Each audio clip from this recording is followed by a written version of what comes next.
Hello student, welcome to our channel Dhananjay Malik history. দেখো, আমি একটু অন্য ধারার ভিডিও এখন তৈরি করতে শুরু করেছি। একাদশ শ্রেণীর যে সেমিস্টার ভিত্তিক পরীক্ষাগুলি আছে একাদশ এবং দ্বাদশ শ্রেণীর, সেইগুলি আমি তোমাদের সামনে উপস্থাপন করব, অবজেক্টিভ প্রশ্নগুলো। তো সেমিস্টার ওয়ানের বা প্রথম সেমিস্টারের প্রথম অধ্যায় থেকে যে সমস্ত এমসিকিউগুলো এর আগে আমি 3টে ভিডিও করেছি, তোমরা যদি চাও দেখে নিতে পারো। তার পরবর্তী অংশ আমি আজকে আবার নতুন করে উপস্থাপন করছি, যেগুলো তোমাদের বিশেষ করে একাদশ শ্রেণীর ছাত্রীদের ইতিহাসের ক্ষেত্রে খুবই গুরুত্বপূর্ণ। দেখো, তোমাদের খুবই ভালো লাগবে কোশ্চেনগুলো। তো আজকের প্রথম প্রশ্ন, প্রত্নতত্ত্ব কাকে বলে? মাটির নিচে খনন কার্য চালিয়ে যে তত্ত্ব বা তথ্য আবিষ্কার ও সংগ্রহ করা হয় তাকে প্রত্নতত্ত্ব বলে। পরের প্রশ্ন, প্রত্নবিজ্ঞানী কাদের বলে? যারা মাটির নিচে চাপা পড়া ঐতিহাসিক উপাদান যেমন থালা, বাটি, গ্লাস, ব্যবহার্য জিনিসপত্র উদ্ধার ও গবেষণা করেন তাদের প্রত্নবিজ্ঞানী বলে।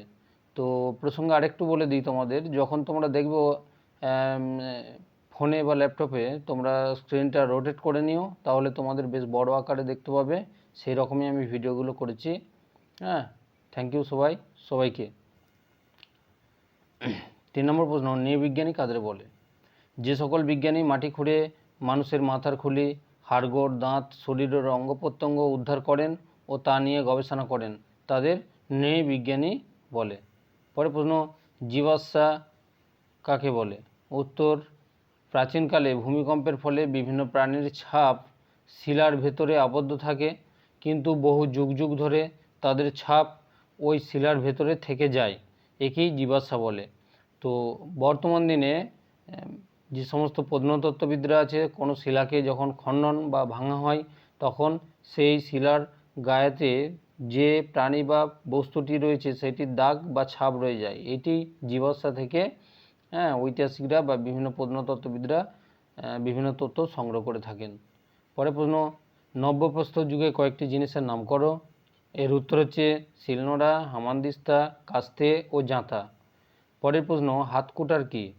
এর উত্তর হচ্ছে মাংস কাটা, কাঠ কাটা, শিকারের কাজে মানুষ যে ভোঁতা হাতিয়ারকে ব্যবহার করত তাকে হাতকুটার বলে। পরের প্রশ্ন, হাতকুটার কোন যুগের অস্ত্র? এর উত্তর হচ্ছে প্রাচীন প্রস্তর যুগের অস্ত্র হচ্ছে হাতকুটার। এই হাতকুটার দিয়ে মানুষ প্রথম শত্রুর অর্থাৎ নিজেদের আত্মরক্ষার জন্য বিভিন্ন হিংস্র জন্তুকে হত্যা করার ক্ষেত্রে হাতকুটার ব্যবহার করত, এবং কোনো সময়ে গাছের ডাল কেটে তারা যে বাড়ি করত সেইটাও এই হাতকুটার দিয়েই করত। পরে, নব্যপ্রস্তর যুগের মৃৎশিল্পের নিদর্শনগুলি কি কি? এর উত্তর হচ্ছে মাটির মূর্তি, পুঁথি, লকেট, ঝিনুকের মতো জিনিস দিয়ে তৈরি মালা অর্থাৎ ঝিনুকের মালা, এই সমস্ত জিনিসগুলি। পরে প্রশ্ন, ভারতের প্রত্নতত্ত্ব কেন্দ্র কবে গড়ে ওঠে? এটি 1861 খ্রিস্টাব্দে গড়ে ওঠে। পরে প্রশ্ন, ভারতীয় প্রত্নতত্ত্বের জনককে? এটা ভেরি ইম্পর্টেন্ট, তোমাদের পড়বেই পরীক্ষাতে। Alexander Cunningham. পরে প্রশ্ন, জাদুবিদ্যা বা জাদুবল বলতে কী বোঝো? উত্তর, প্রাচীন যুগের মানুষ শিকারে যাওয়ার পূর্বে তারা গুহার দেয়ালে পশুর ছবি এঁকে তাকে বর্ষা দিয়ে বধ করে শিকারে যেত। এর কি সুবিধা? না, এর দ্বারা তাদের ধারণা ছিল যে ভালো পশু শিকার পাবে, একই সঙ্গে তারা উন্নত কিছু খাবার উপলব্ধ পাবে। এইকেই বলা হতো জাদুবিদ্যা বা জাদুবল। এটা ছিল তাদের একটা কুসংস্কারের মধ্যে। তারা চাইতো যে যাতে মানুষ সহজেই আমরা পশু শিকার করতে পারি, সেই জন্য ছবিটি দেয়ালে এঁকে সেটিকে বধ করে যেত। ভারতের কোথায় গোয়ার ভেতরে পশু শিকারের চিত্র পাওয়া গেছে? এটাও খুব গুরুত্বপূর্ণ প্রশ্ন।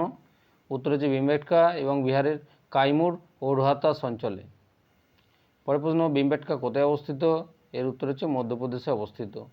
পরের প্রশ্ন, উত্তর দিকে মাথা করে শুতে নেই কেন? এর উত্তর হচ্ছে ধর্মীয় কুসংস্কার অনুসারে সিন্ধু সভ্যতার মৃতদেহকে উত্তর দিকে মাথা এবং দক্ষিণ দিকে পা করে সমাধি দেওয়া হতো। যেই তাদের সমাধিক্ষেত্রগুলো এখন আবিষ্কৃত হয়েছে সেইগুলোই তার প্রমাণ করে। সেই কারণে উত্তর দিকে মাথা করে শুতে নেই। কেমন? পরে, সিন্ধুর সমাধিক্ষেত্রগুলিকে কী রঙের প্রলেপ দেওয়া হতো? এর উত্তর হচ্ছে লাল রঙের প্রলেপ দেওয়া হতো। পরে প্রশ্ন, পিরামিডের দেশ কাকে বলে? ভেরি ভেরি ইম্পর্টেন্ট, উত্তর হচ্ছে মিশর দেশকে। পরে পিরামিড কাকে বলে? এর উত্তর হচ্ছে মিশর দেশের বৃহৎ আকারের পাথরের তৈরি ত্রিকোণাকার ঢিপিকে পিরামিড বলে। পরে প্রশ্ন, মানব জাতিকে কয়টি ভাগে ভাগ করা হয়েছে ও কী কী? দেখো, মানব জাতি আরেকটা দিক দিয়ে 6টি জাতিতে বিভক্ত করা হয়েছে, কিন্তু আমাদের এখানেতে একাদশ শ্রেণীতে যেটা বিভক্ত করা হয়েছে সেইটা হচ্ছে 3টি ভাগে। তো সেই 3টি ভাগ কি না, হোমো ইরেক্টাস যেটা হচ্ছে দণ্ডায়মান মানুষ, 2 নম্বর হচ্ছে হোমো হ্যাবিলিয়াস যেটা হচ্ছে দক্ষ মানুষ, আর এক হচ্ছে হোমো ইরেক্টাস দণ্ডায়মান মানুষ, 2 হচ্ছে হোমো হ্যাবিলিয়াস যেটি হচ্ছে দক্ষ মানুষ, আর হোমো স্যাপিয়েন্স যেটি হচ্ছে বুদ্ধিমান মানুষ। 3টেরই অর্থ আলাদা আলাদা, অতি অবশ্যই তোমরা দেখে নাও এবং তোমাদের খাতাতে নোট করে নাও। পরে প্রশ্ন, মমি কাকে বলে?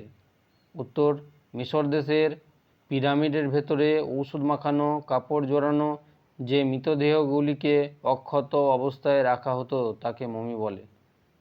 কেমন? পরে প্রশ্ন, মিশরীয়দের ধর্মীয় বিশ্বাস কী ছিল? উত্তর, তাদের বিশ্বাস ছিল মৃত্যুর পরও মানুষের আরও এক জীবন আছে, তাই তারা মমির পাশে তাদের প্রিয় জিনিসপত্র অর্থাৎ জামা কাপড় থেকে শুরু করে এভরিথিং, হাতিয়ার, অলংকার, খাদ্য পানীয়, এমনকি প্রিয় পশুকেও অর্থাৎ যেটি সে পুষে রেখেছিল সেই পশুকেও সমাধি দেওয়া হতো। পরের, জিগুরাত কি? এর উত্তর হচ্ছে জিগুরাত হলো একটি দুর্গ যেখানে দেবতারা বসবাস করত, অর্থাৎ স্বর্গীয় উদ্যান। এখানে অনেক সময় শস্যের গোলা, অস্ত্রাগার, ধনভাণ্ডার দেবদেবীদের বাসস্থান হিসেবে বিবেচিত হতো। তো এই জিগুরাতের সঙ্গে আমাদের ভারতীয় যে হিন্দু সভ্যতা স্বর্গের কথা বলি আমরা, হ্যাঁ, স্বর্গের যে প্যারাডাইস অর্থাৎ স্বর্গীয় উদ্যান, সেই জিগুরাত দুটি একই জাতীয় জিনিস। পরে, জিগুরাত কোন সভ্যতায় ছিল? উত্তর হচ্ছে এটি সুমেরীয় সভ্যতায় ছিল। পরে প্রশ্ন, যে কোনো দেশের ইতিহাস রচনার প্রধান উপাদানগুলি কী কী হতে পারে? এর উত্তর হচ্ছে লিপি, মুদ্রা, ধর্মগ্রন্থ, সাহিত্যিক বিবরণ, বৈদেশিক বিবরণ, স্থাপত্য, ভাস্কর্য, চিত্রকলা, সরকারি দলিল দস্তাবেজ, গুহা চিত্র প্রভৃতি। পরে প্রশ্ন, এপিগ্রাফি বলতে কী বোঝো? এর উত্তর হচ্ছে লিপি উৎকীর্ণ বিদ্যাকে বলা এপিগ্রাফি। ভেরি ভেরি ইম্পর্টেন্ট এই প্রশ্নটা। পরেরটাও আবার আরও গুরুত্বপূর্ণ। প্যালিওগ্রাফি বলতে কী বোঝো? উত্তর, যে বিদ্যার মাধ্যমে কোনো লিখিত বিষয়বস্তুকে অধ্যয়ন করা হয় তাকে প্যালিওগ্রাফি বলে। পরে প্রশ্ন, পেপার শব্দটি কী থেকে এসেছে? উত্তর, পেপার শব্দটি প্যাপিরাস থেকে এসেছে।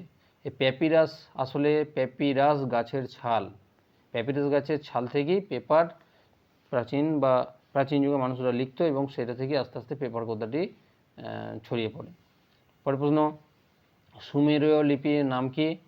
সুমেরীয় লিপির অনেকগুলি নাম ছিল, এখানটা তোমাদের খুবই গুরুত্বপূর্ণ। সুমেরীয় লিপির অনেকগুলি নাম, একটি হচ্ছে কিউনিফর্ম লিপি বা কিলকাকৃতি লিপি বা বানমুখ লিপি অথবা কোণাক্ষর লিপি, এই 4টি ভাগ বলতে পারি, মানে একই লিপির সুমেরীয় লিপির এই 4টি নাম। পরে প্রশ্ন, মিশরীয় লিপির নাম কি? ভেরি ভেরি ইম্পর্টেন্ট প্রশ্ন এটা। হায়ারোগ্লিফিক লিপি বা মিশরীয় লিপি, মিশর দেশের যে চিত্রলিপি অর্থাৎ ছবি লিপির মতন আঁকা, দেখবে তোমাদের বইয়েতে রয়েছে শিয়ালের মতো মুখটা, বাকিটা মানুষের মতন দেহ, এই যে লিপিগুলো এগুলো হচ্ছে হায়ারোগ্লিফিক লিপি। পরে প্রশ্ন, সিন্ধু সভ্যতার লিপির নাম কি? উত্তর হচ্ছে সিন্ধু সভ্যতার লিপি আসলে সিন্ধু লিপি, এটি আসলে ব্রাহ্মী এবং খরষ্টি লিপির সংমিশ্রণে গড়ে উঠেছে, যেটি ভারতের উত্তর পশ্চিম দিকে সিন্ধু সভ্যতার প্রধান লিপি ছিল। আর আজকে লাস্ট প্রশ্ন, ব্যাবিলনের শ্রেষ্ঠ রাজার নাম কি? উত্তর হচ্ছে হামুরাবি। তো এই পর্যন্ত দেখতে থাকো, তোমাদের আমি এর পরের অংশ নিয়ে খুব শীঘ্রই হাজির হচ্ছি। আর যারা চ্যানেলে নতুন আছো অবশ্যই তোমরা লাইক দিবে আর বন্ধুদের মধ্যে শেয়ার করবে। ওকে।